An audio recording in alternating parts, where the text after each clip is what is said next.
Alright, welcome everyone. We're Semblance of Sanity. I'm Caleb. I'm Jacob. And we're here for JoJo's Bizarre Adventure, Part 4, Episode 6. Alright. Okay, so JoJo has been threatened by an electric high school boy. Mm-hmm. And Yes. I love that JoJo is just so chill. Like, despite having nearly been, like, hit by his Stan's ability, which is pretty terrifying to be able to move through, cables, telephone wires, and all that kind of stuff. In today's day and age, Yeah. And he has stolen the bow and arrow. Mm-hmm. Yep. Which is another problem. Right. Because if it's a high school student, that means he's probably an idiot. And he's probably going to use the bow in a way that's not necessarily helpful. But that means he can get high school antics. Yes.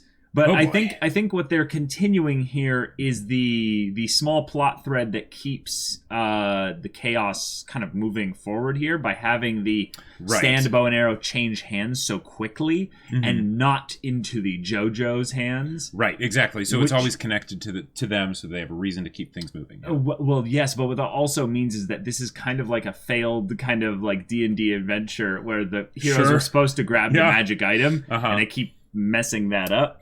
So, if that just continues and stuff, we might see more generations of stands. Like, when I see generations, not generations in terms of parent, children, or what have you. But the generation of stands in the same way that Koichi has a stand. Right. And we could see like a parallel maturation of stands alongside Koichi's, which would be pretty cool. That would be. Anything you're looking forward to? The high school antics, really. Yeah.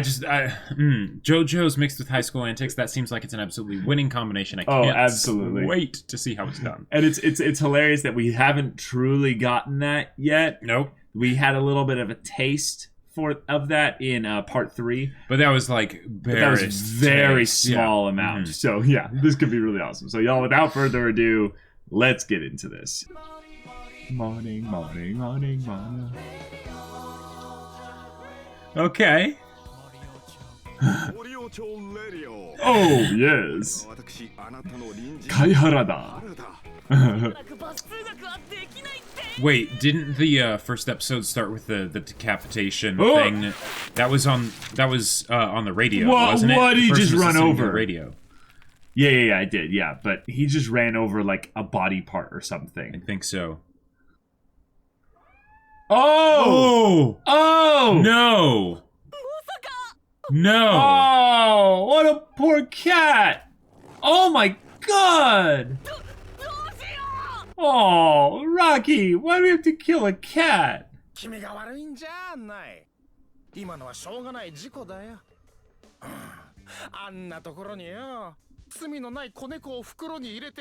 Why'd you leave it there then? Wow.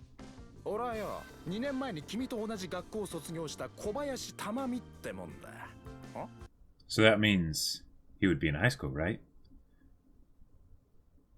I think so, or is Koichi, or no, Koichi's the first year in high school. Yeah, that's right. Okay. Yeah, I think this is the stand user. Yeah. What's his scam, though? Yeah. Oh my gosh. So that means you were the one. Yeah. Yeah.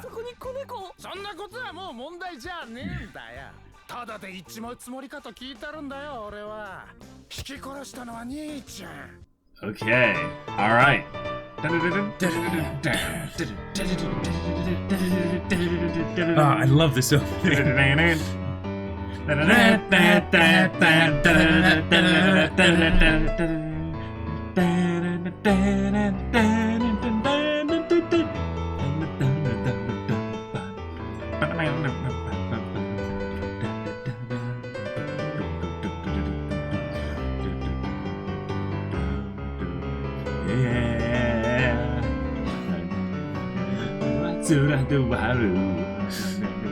Hikaru a mystery. Yes. A hidden threat is awoken lurking somewhere in this town. No, JoJo ni Kayate JoJo Odoru Crazy noisy bizarre town.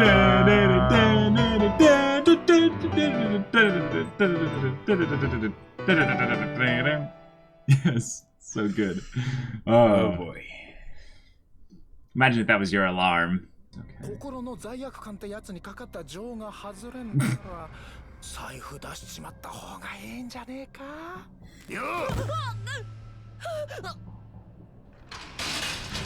Oh. No, this is someone else. This is not the electric person. Maybe someone who's given a stand by the electric person? Maybe, yeah.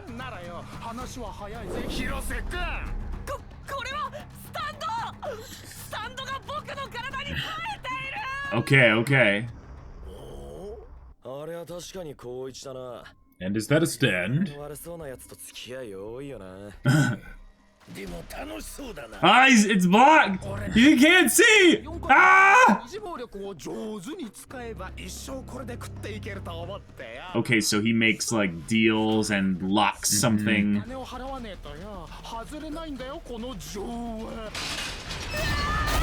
Whoa!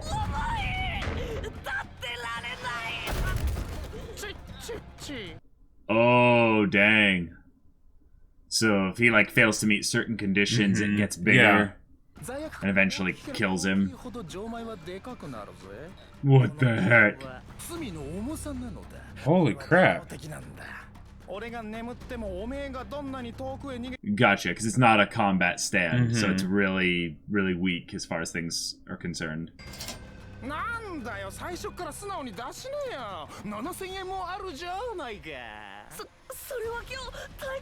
Oh no! The new sneakers for gym class! Justice for the sneakers!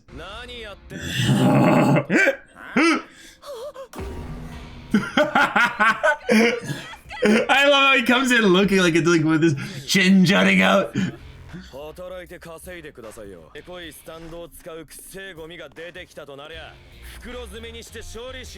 I love how he's already flanking him going on the other side. He could just destroy the matter that comprises the stand. That space. You just realized he walked into a group with like 3 stand users. And then, okay, Yasu just pulls him back. Trying to pull a fast one. Yeah.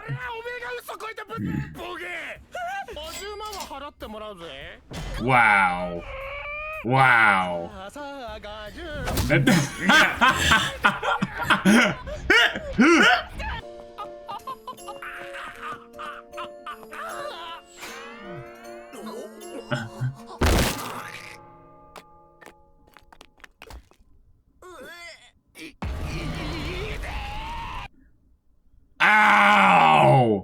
Ow!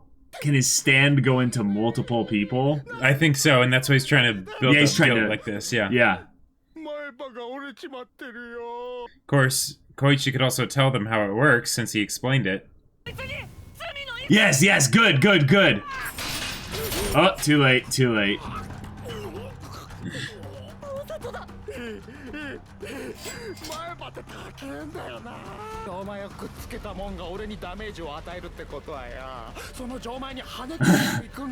But if someone without a lock... Oh.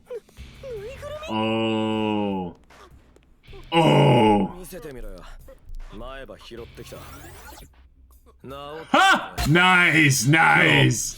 Solving it the clever way! Yeah.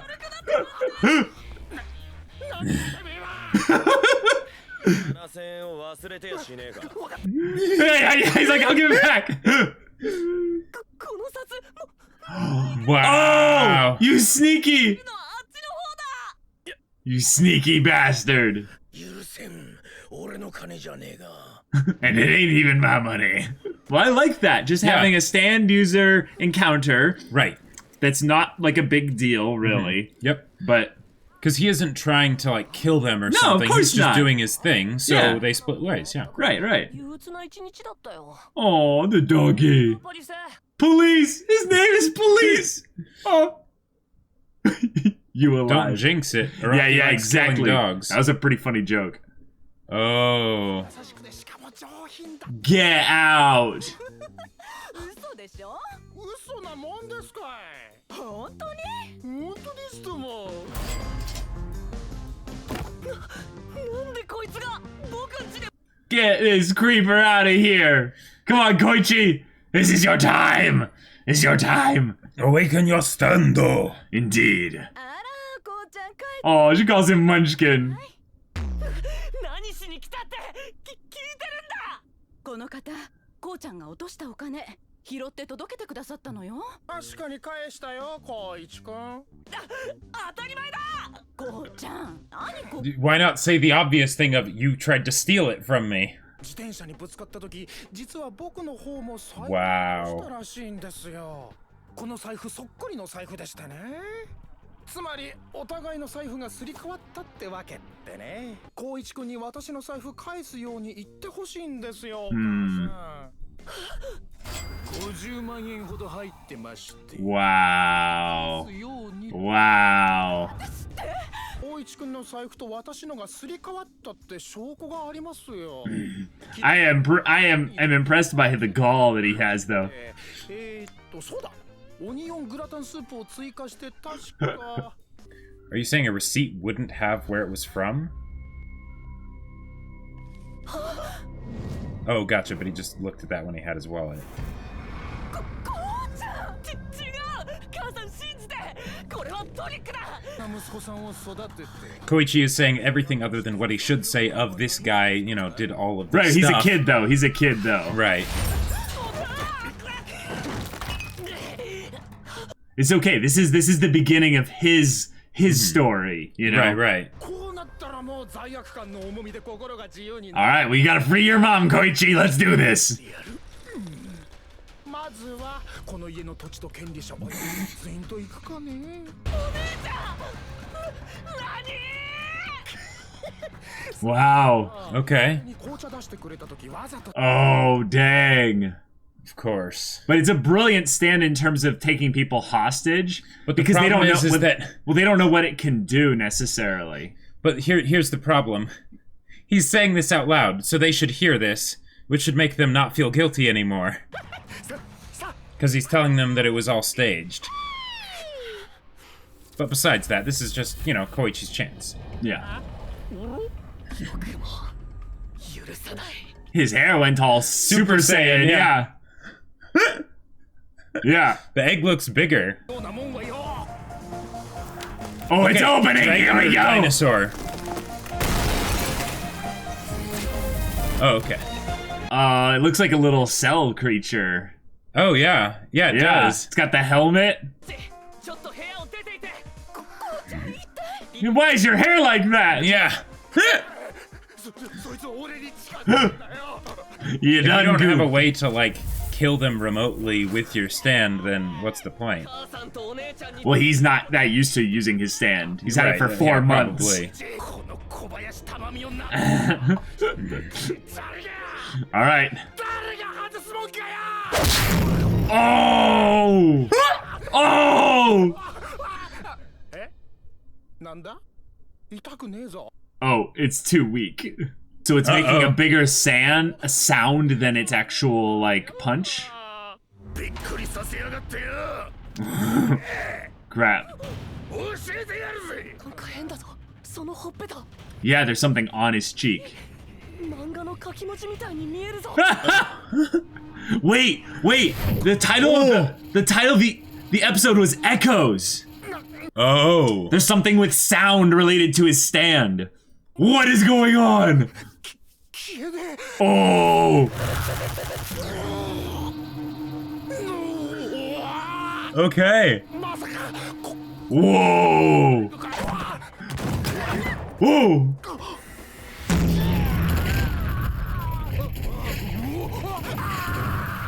Okay. Oh my god! Hey, anything involving vibrations can be exceptionally OP. Yes. Yeah, true. Yeah, I just got my stand like really recently. Never used it before. Oh, this is just gonna get worse and worse. Yeah. The effects coming off of him is so cool. 気もっと根性見せてやるぜお前の真の恐怖をな。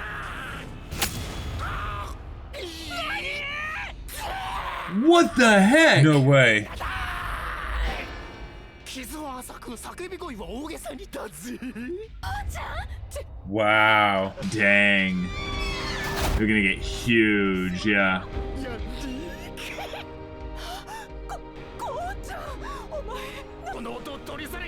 No, no, you messed up now. I love how they just can't hear anything he says. Whoa!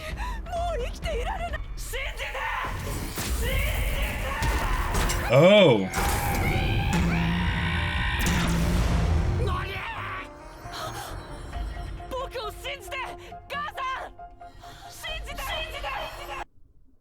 Because we don't know if there's any kind of mind control effect that the locks have. Right. Oh, see? Yeah. Okay.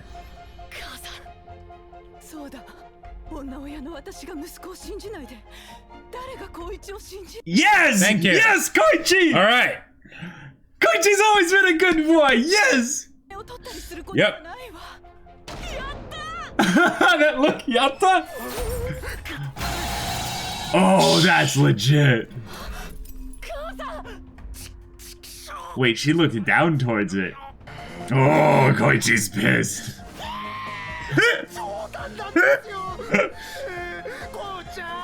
Munchkin!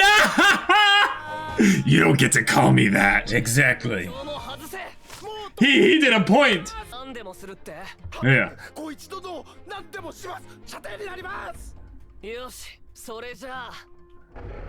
明日までにきっちり50万来い。冗談。Wasn't his voice change? Yeah. Here, Koichi. Wait, those skateboard wheels on his Stan's legs. Ah! Wait, he's gonna join the crew.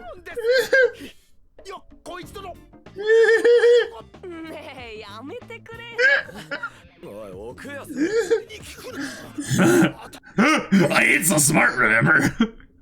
Wow! All right, that was great. Wow. That was wonderful. That was amazing. Such a fitting ending too. So he's like 19 years old, or Yeah, or something he like said he graduated a couple 2 years years ago. before, yeah. So that's cool. Like, Koichi's gonna have this like big bro just kind of following around. Like, hey, let me do whatever you need me to do. And your face, I just close my eyes and then take him to. I kind of want Josuke's mom to get a stand. I feel like she would be one of the coolest stand users ever. Hold on tight. It happens again. I just might move so slightly. Arms to the lips and the face of a human cannibal. Then you two want to stand a little bit closer. Stand a little bit closer. Then get a bit higher. You never know what hit you when I get to you. Oh, I want you. I don't know if I need you, but I would die to find out. Ooh, I want you. I don't know if I need you, but ooh, I would die to find out.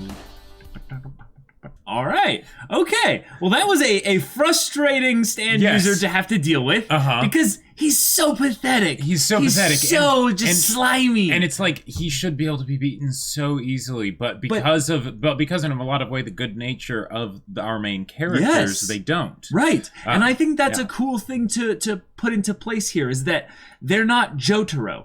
Jotaro would have just been like, Timmy, and just punched him like halfway across the planet, broken his spine and everything, and it would been like, wow, that really ruins all the potential conflict of this character. Yeah, and the fact that the main, it wasn't Josuke that mainly had to deal with this, because he probably would have ended up doing something similar, right? Yeah. But it was Koichi, right? Yes. You know, and he's young, impressionable, and naive and stuff, and doesn't think well under pressure, you know? Right.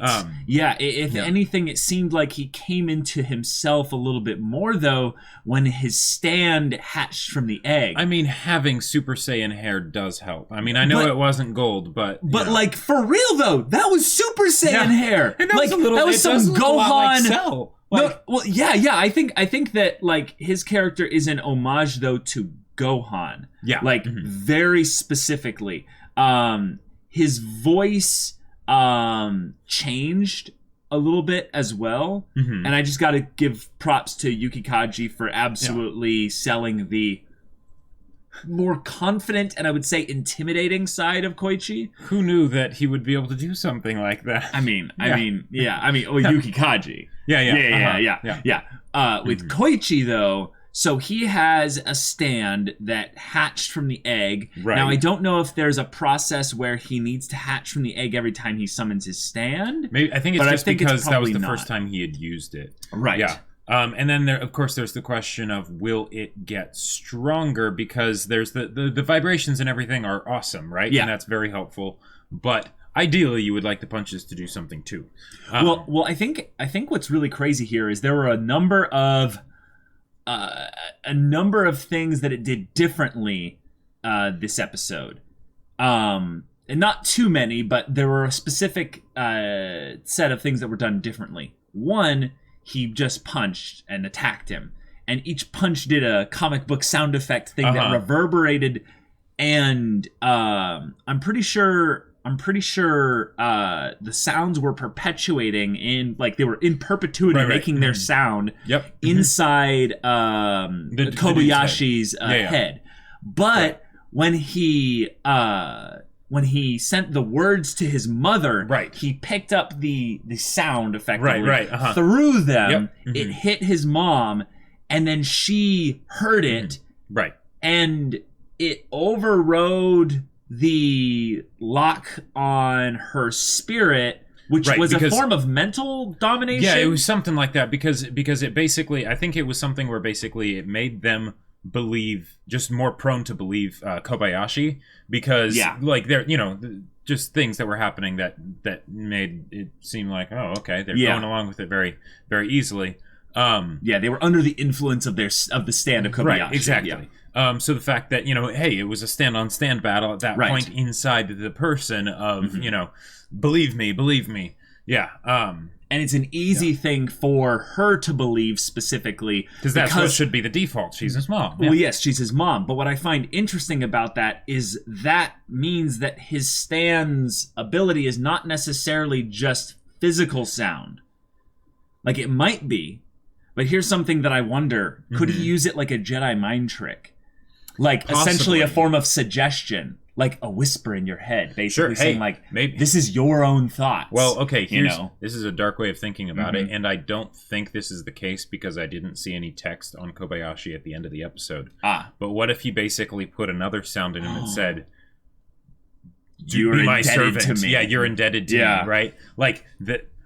I mean, because if you think about it, the idea behind telepathy being able to offer mind control is not so much the fact that you have direct influence over what they think. I mean, it could be in some cases, but what it usually starts as is that you are able to speak into their mind, and because that never happens from anyone other than yourself, right? Yeah, you believe it's yourself. You believe it's your own thoughts, right? Congratulations, John. You made them think it was their idea. Exactly, right. And they think it's their idea, and then there you go. And that could be what it was here, right? That's what Koichi was kind of doing, because the mother wouldn't really know the difference. No, definitely not. She's not a stand user. She couldn't see any of the things going on. For all she knew, her son had come home and was really upset at this guy, and then within like a minute of him getting back, he weaves this narrative to put them under his spell. And I found it to be a very simple form of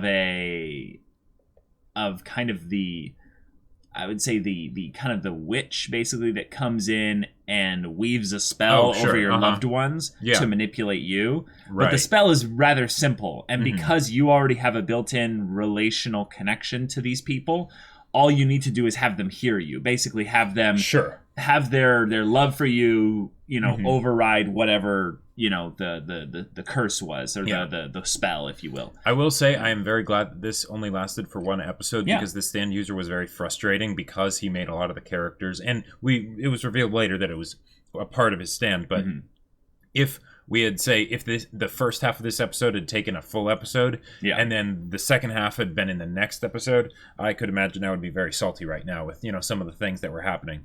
Well, we hadn't been introduced to the mother yet. We hadn't been given the parameters of his stand. Mm-hmm. And I think if we had gotten all the parameters of his stand early and then we saw them in execution with the family, I think it would have worked. Still. Sure. If anything, we would have been a little bit frustrated in the early part if, say, he got Josuke.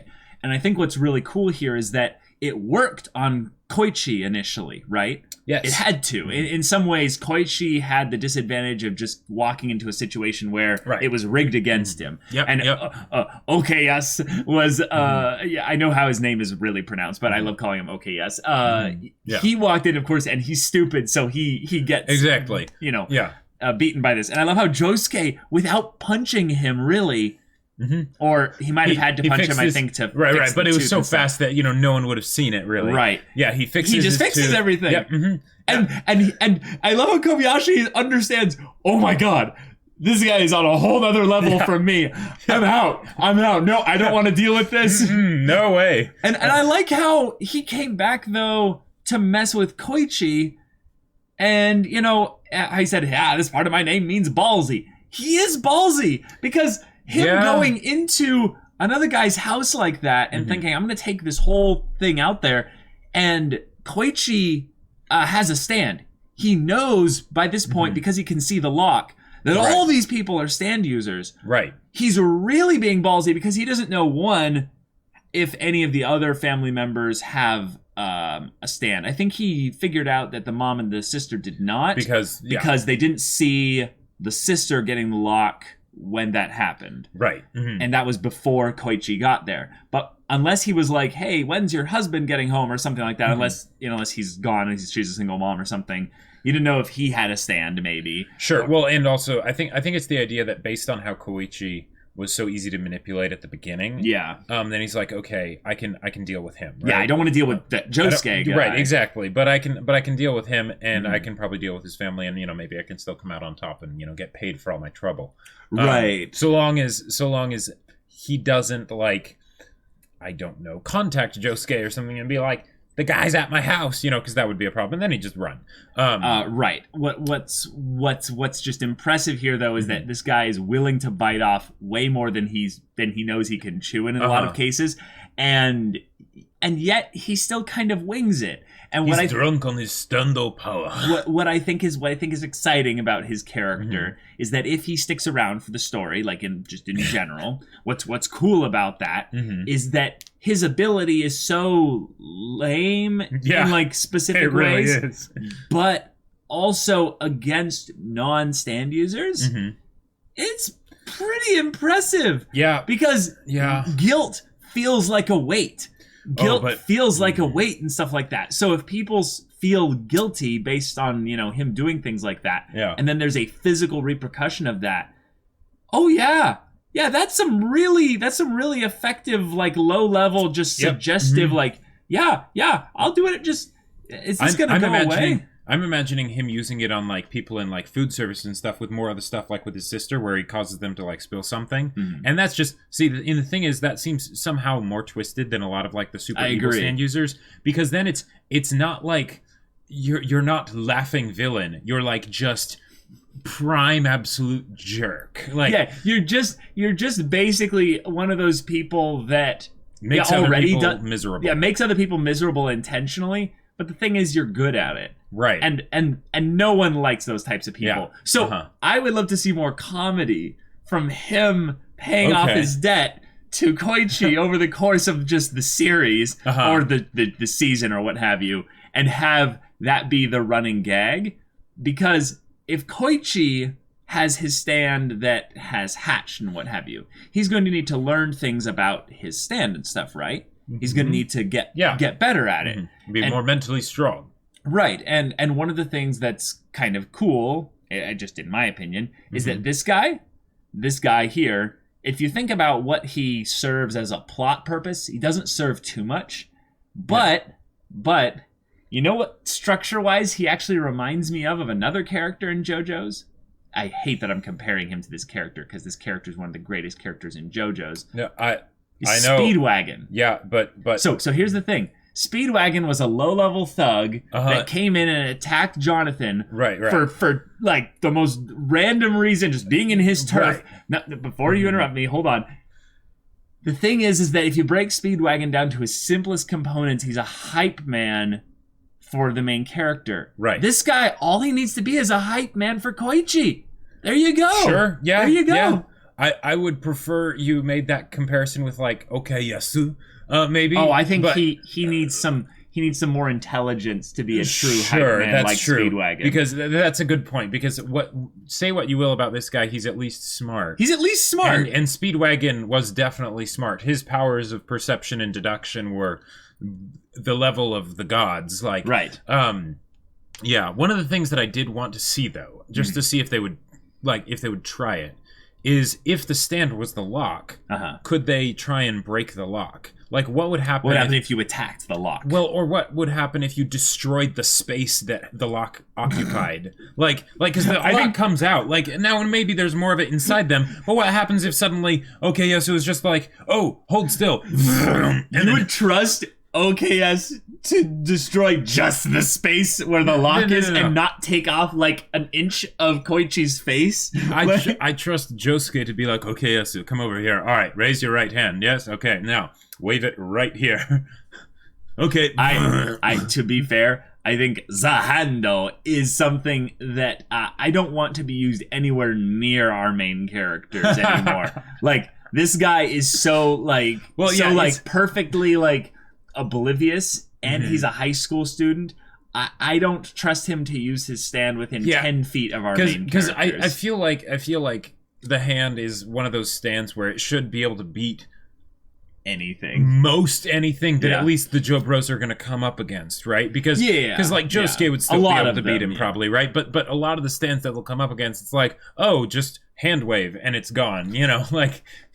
And I love that also we still don't know really anything about his stand other than that, which is great. And it seems very variable as far as how much it can do, because it can, not yet. No, just because like when he was fighting Josuke, he would pull Josuke to him from like 5 feet away, but then he would also pull Josuke to him from like 30 feet away. So apparently he can destroy a lot of space, not just the stuff that his hand actually passes through. Right, and that's why I think in some ways OKS being someone that's the most heshitant to bring out his stand makes a lot of sense. Yes. And I think that's also showing maybe some of the maturity here, was that he's realizing, what I'm going to be, he's like, what I'm going to be best service here for is to like go flank him around on the other side and just be like, like, you're trying to pull a fast one, I love that he realized his role in all of this, while Josuke sits back and observes the dynamic. And doesn't engage immediately. That's actually a good question. Clever. The hand is such a lethal stand. I know this episode was about Koichi, but the hand is such a lethal stand. Will Okuyasu ever really be able to use it against an enemy? Because it seems like he would just end up using it on the environment, because if he ever hits the enemy with it, they're dead. They're dead. There's going to be blood and guts, and it's going to be bad, right? I think, Jacob, we will encounter some truly evil people coming up. Not as evil, really, as Angelo. For some reason I wanted to say D'Angelo, but I know this is not. I know he might have been a reference maybe to D'Angelo, but no, his name is just Angelo. I think we will encounter people that are deserving of Zahando. Oh boy. Eventually. Oh boy. And then it will be like a moment for OKS to be like, I normally don't try to kill people with my stand, but you deserve Zahando. And then he like comes. So now let me firmly grasp you in my right hand. Yep. And people are like, no. So I love Koichi's stand though. Yes, his stand is awesome. But at the beginning of the episode, they did the radio again. Now, it's the radio guy. Yeah. Right. Yeah. But that was how they did the first episode as well. So is that now that could be just something where that's something like separate, and that's like the equivalent of the narrator, and that's why the person that's probably the villain being introduced at that point and disrupting the radio and stuff was big, because it's like not even the narrator can talk over him or her or whatever. Okay. could that possibly be something where they are hinting as to the nature of the main villain of this series through these little introductory bits in the episodes? Until they say something. Well, here's the thing. I think it would be a mistake to not read the subtitles for the radio announcer. Oh yeah, right. But we're doing that. There was nothing that he said in this that I feel like was of specific note. If anything, I'm more curious about how in the earlier parts they were saying that there's like weird stuff going on when you get within the border of the town. Like there's like weird things going on with like the radio signals and stuff like that. And that's right, yeah, because they had mentioned that as the character, like in character, not just right. And I think that was the taxi driver that was driving Jotaro. I'm not 100% sure, but I think I think what might be interesting though is that when the person with the hand was left on the table, basically just the hand was left there, the radio kind of shorted out for a little bit during that time. I don't think that has anything to do specifically with that death there, but I think it's something that we should keep in mind, that the radio announcer person is a character. It is not necessarily just a They plot named device. them this episode, in fact. So Yep. Yeah. It's Harada, I think. Something like that, Yeah. So we'll just keep that in mind. But I think in the beginning it was more of a thematic kind of like like a stinger, basically, you know. Sure, yeah. But yes, it is of note that something we will watch and pay close attention to. Okay, sound as a stand ability. Thank you.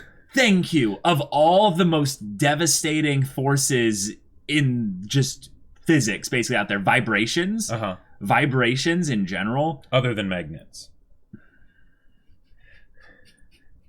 Vibrations in general can do so much, especially if his stand is more vague and it's not just vague, limited to sounds. Vague generally means powerful, or eventually powerful. Because here's the thing: if he can put sound into someone's body, he can kill them instantly. Yeah, because it's just their brain is liquefied. You know, it's really scary how, if that's what his stand's ability is that he puts sounds into a physical location on a person's body, and they just echo in there forever. Yeah. Like that's because here's the thing: if you think about like an explosion, right? The explosion, the blast, the shrapnel, you know, that can be what kills people, but what usually kills people is the shockwave, right? And because humans are squishy creatures, and it just turns them to jelly. And so when you have things in movies where the person will jump from the explosion and get blasted away, no, at the part where their body is propelled, they're dead.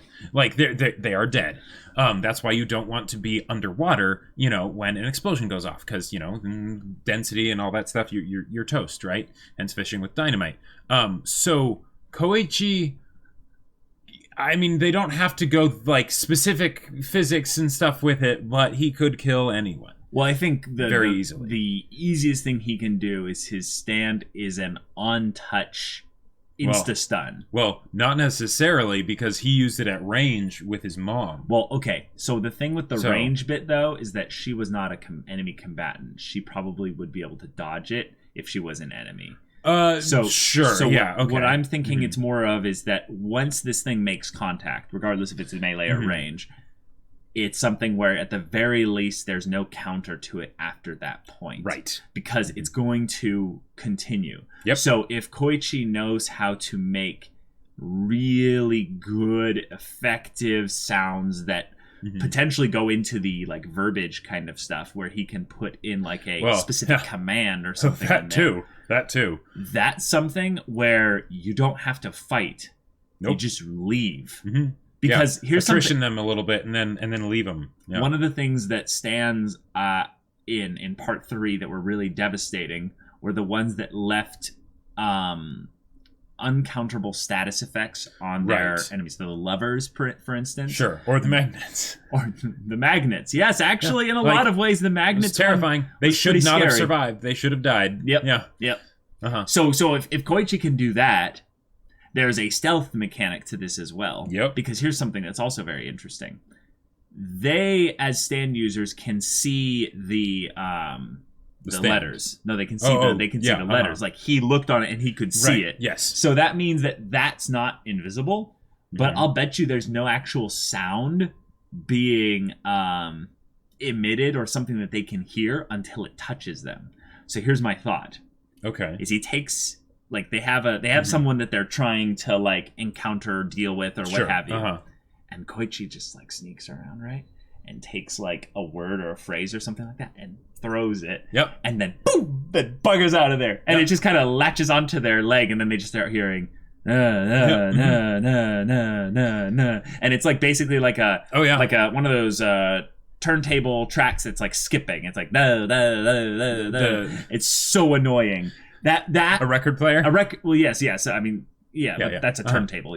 The disc basically being caught on loop like that and hearing that sound in perpetuity. Yep.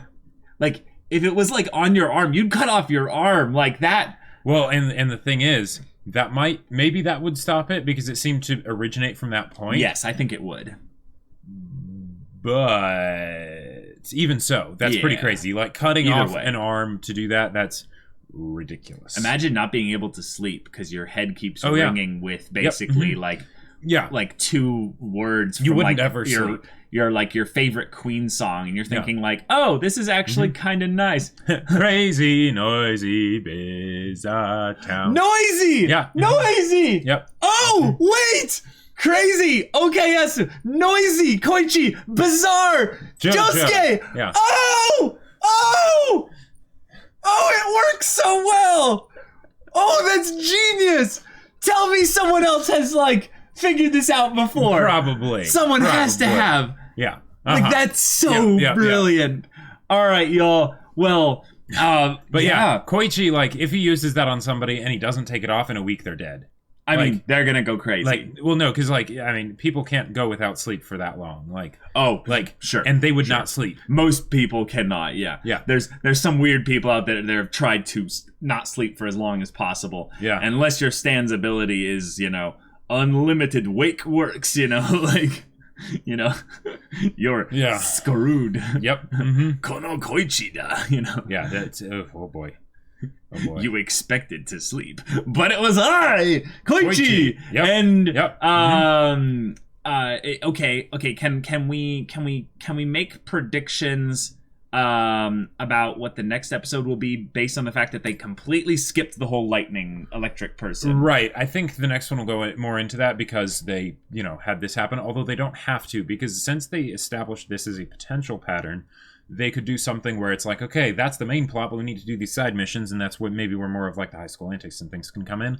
But since they are like, because they established Koichi, awesome. They could maybe spend another episode where he's like, talking to them about it or whatever. Like there could be an episode where there isn't a stand user that somewhere in the next 10 or so. And they could also do something that focuses on Okuyasu. But the thing is that would seem to be something that would relate to the plot because his brother was killed by the person who now has the bow. You could do a parallel thing also where concurrently, right after they dealt with Kobayashi and then Koichi went back to his house. Sure. They then went to school, and we're going to get an episode that deals with them at school dealing with the electric. That's true, because this did interrupt Koichi on his way to school. So, although I think he went there back home after school, so I don't know. Yeah, but Yeah, who knows? Yeah. But yeah, I'm looking forward to eventually getting, hopefully we will get it, school antics. Yes. And and true in-school antics. Yep. There needs to be, at some point, some sort of episode where they focus on them love letters in some way, whether sending or confessions or something, and having stand battles mixed into that. Like, I need this. Okay, because what I need is just basically that awkward moment where in the classroom, the stand users stare at each other and their stands are just like hovering behind them. Everyone else isn't paying attention. And then the class ends. One of them slowly walks into the hallway. The other one slowly follows. And then as everyone's moving around, going to their different classes and stuff, they're just standing there, posing harder at each other. Stands are like ready to go.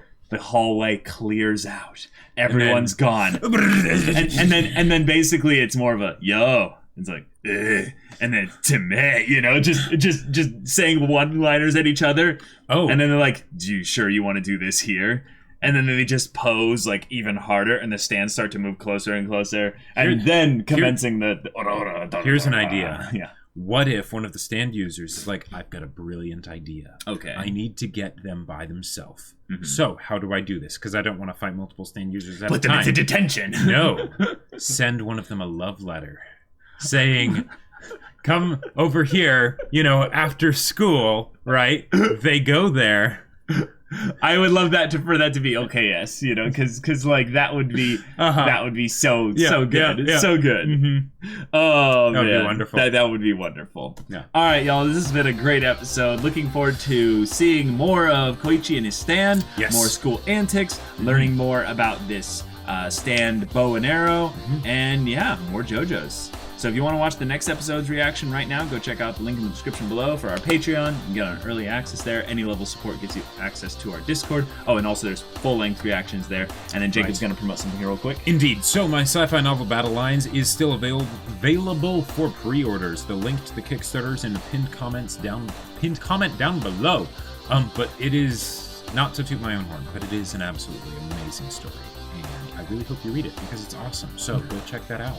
Yeah, so if any of that interests you, we'll see you there. But until then, we're Semblance of Sanity. I'm Caleb. I'm Jacob. And we'll see you all next time.